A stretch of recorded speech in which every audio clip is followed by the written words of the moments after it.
We are the Human Design Projector Society, and we are here today to introduce our amazing advisors who are here to guide. And so today we're going to give you a little sense of who each of us is, why we're here, and why this matters so much. So first, I'd like to welcome Nati Chen and Charlie Garnham. Welcome. Hi, guys. Hi. Hello.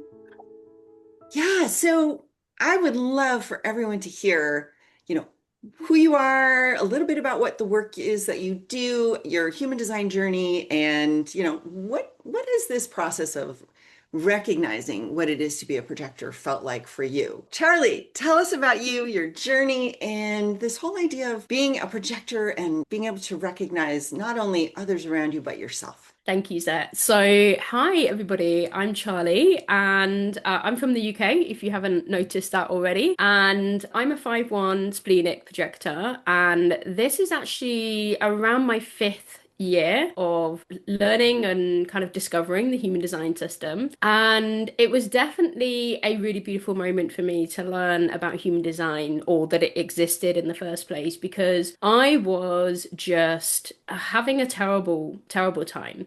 On the outside, I looked like I had it all together. I had a marriage, or at least a relationship that turned into a marriage. I had a good job. I had a house, a car, and everything that you kind of really want in life, or everything at least that society tells you that you want in life. And inside, I was broken. That's the only way that I can really say it. And I realized in hindsight that I was really pushing to prove my worth. This was like the worst thing that I was doing. I'm a marketer by trade, so I love business, I love marketing, and I was in a low-level marketing position, and I really wanted to be a marketing director. This was like my true desire to lead a marketing team. But I was working hard. I was working and working and working. I was doing 10-hour days. I was commuting 3 hours a day and I burnt myself out.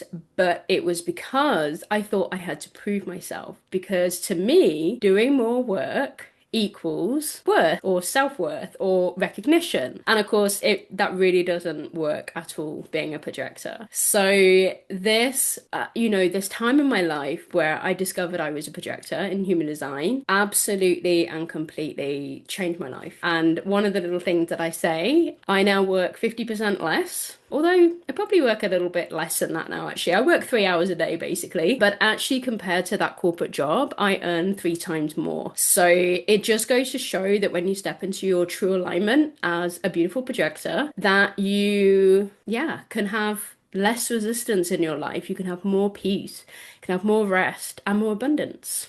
Awesome. Thanks for that. That's so exciting to hear your story. Nattie, tell us about you, your human design journey, what you do, and all this whole experience of recognizing yourself as a projector. First, I just want to say thank you so much for sharing your story, Charlie. I've actually never heard it before, so it's certainly really inspiring. So hi everyone, my name's Nattie. I am a 4/6 mental projector. So what that means is I only have my head and ajna defined and everything throat and below is open. I'm the firstborn daughter of Taiwanese immigrants. So growing up, I had this huge chip on my shoulder to be successful, go to the best school, get the best grades.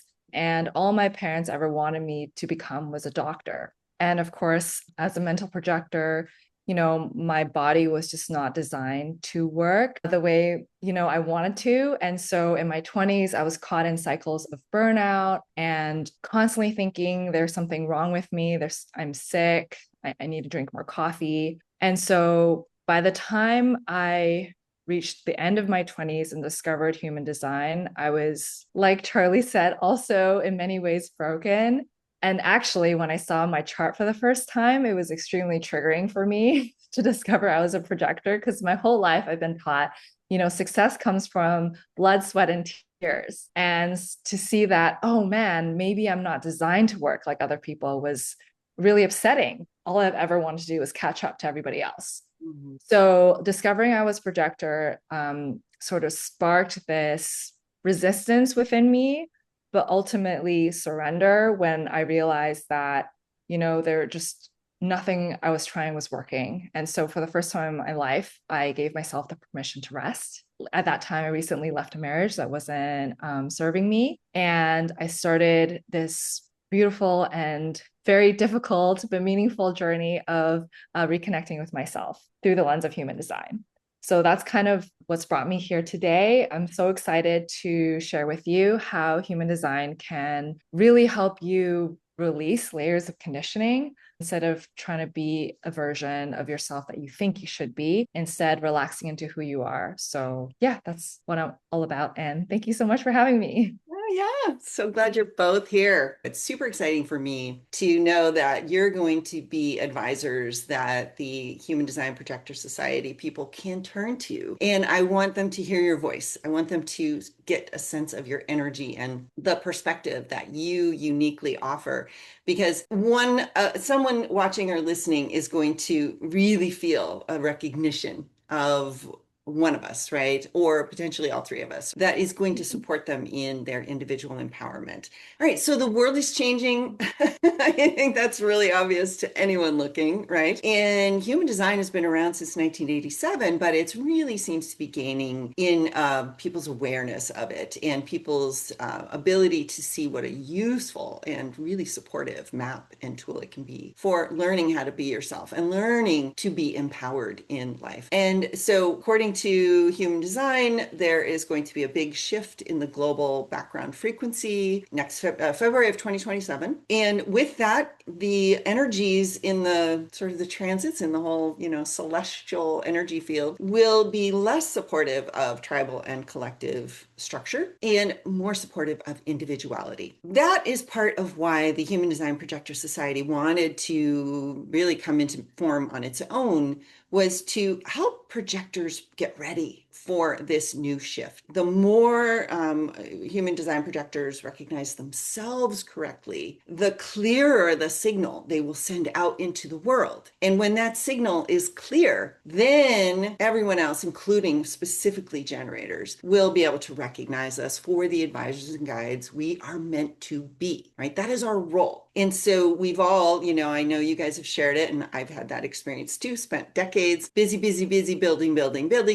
generating, initiating. None of that will really be of the most optimal help in moving through not just the next few years, but all the time beyond. So I'd love to hear from you, each of you. What is it about supporting other projectors and truly understanding their nature so beautifully that they're able to send out their signal with such great clarity? And that will draw the right audience for each person, each projector to them, so they can deliver the gifts they're here to deliver. All right, so Charlie, jump on in. Tell us about it. Wow. So I mean, I do have a story with this. I mean, to start off with my chart, I have two channels and they're both in the individual circuitry. And it makes me a very individual person. I'm very empowering. And this is all I ever want to do, is to empower people to, really help that one person to grow, to transform, to, transcend their limitations, right? So I think like with, the humanity moving into the cross of the sleeping phoenix, being a lot more individual, and I can see where and how humanity is going to evolve. I feel as though I'm a really big part of that. And it's no coincidence that I discovered human design in 2020, because within the human design system, if you choose to experiment and if you choose to really live by your design, your strategy, your authority, etc., then actually it does take 7 years for your cells to turn over. So I discovered it in 2020, and then 2027 we are having this really big shift, and I won't see that shift in my lifetime because the course of the sleeping phoenix is going to be around about 400 years. But I am really pleased to be a part of a movement that is just really empowering people to be individual, to take a look at the structures that we have in our world, to take a look at government, organizations, and everything like that, and do it in a better way. That is awesome, Charlie. Thank you so much for sharing that. It's exciting to have you with us. I'm looking forward to more conversations with both of you. So, Nattie, tell us about you in relationship to this change coming up and supporting projectors in recognition. Projectors. we're about 22% of the world, and we live in a society that's dominated by a defined sacral center. Generators make up about 70% of the population, and all of them have a consistent source of generative, sustaining life force energy that is here to build and create. Most projectors have been conditioned to feel like they're not enough, that they can't keep up, and there's something wrong with them, that they can't, produce and create at the same rate as generators can. So part of the reason why I'm so excited to be part of a projector focused group such as this one is because I really want to help support projectors in recognizing that they are just amazing creatures as they are, and that we play this very unique role in guiding and recognizing the other. And we're not really here to burn ourselves out. So that's part of the reason why I'm so excited to be part of this group, and especially headed into the cross of the Sleeping Phoenix. This new era that we're moving into is all about the display of the individual spirit. What makes you feel alive and fulfilled as you are in your own body. It's not really about being a cog in a wheel of a big machine anymore. So I think it's a beautiful thing to be able to both recognize yourself and to recognize each other. I think ultimately recognition is what makes life worthwhile. So yeah, that's why I'm really excited. Yay. Oh, I'm excited too. So it's going to be fun. We're going to be having discussions. You guys, you Projector Society folks, you're going to be invited to come and join us to maybe ask some questions, but we will talk about different things, different aspects of the projector life. And also the fact that while we don't have that defined, consistent access to that sacral life force energy, we do have an incredible form of power. And in my experience, it's just not talked enough about in those terms, the power of being a projector. So we want to empower you as we have been empowered in our own journeys. And so we'll look forward to having many of these discussions. I can't wait. I have so many topics just popping into my head, just listening to you both. So yeah, thank you both. I would love it. Charlie and Nattie, would you please let the listeners know where can they find you? I do have a website, so my website is charliegarnham.com. You can find me hanging out on Facebook as Charlie Garnham, and I do have an Instagram account as well. Don't hang out on it so much, but I do pop into my DMs and yeah, say hi to people. So you can find me on my website, growthcompass.co, or on Instagram at _growth_compass. Sweet. Yeah, we'll put all those links down below so people can copy and paste them and find out and check into all the things that you two offer and the kind of work you're doing, and also anything that you share in, the world and social media or YouTube. I know, Charlie, you do have a YouTube channel, right? That is correct, I do. That is Charlie Garnham. If you type that in, then you'll find my channel. So, Nattie, you have a YouTube channel as well? Yes, I do. Yeah, it's at The Growth Compass. So be sure to subscribe to the Human Design Projector Society email list so that we can let you know when these gatherings are going to take place and invite you to join us. We really look forward to supporting you in your projector journey.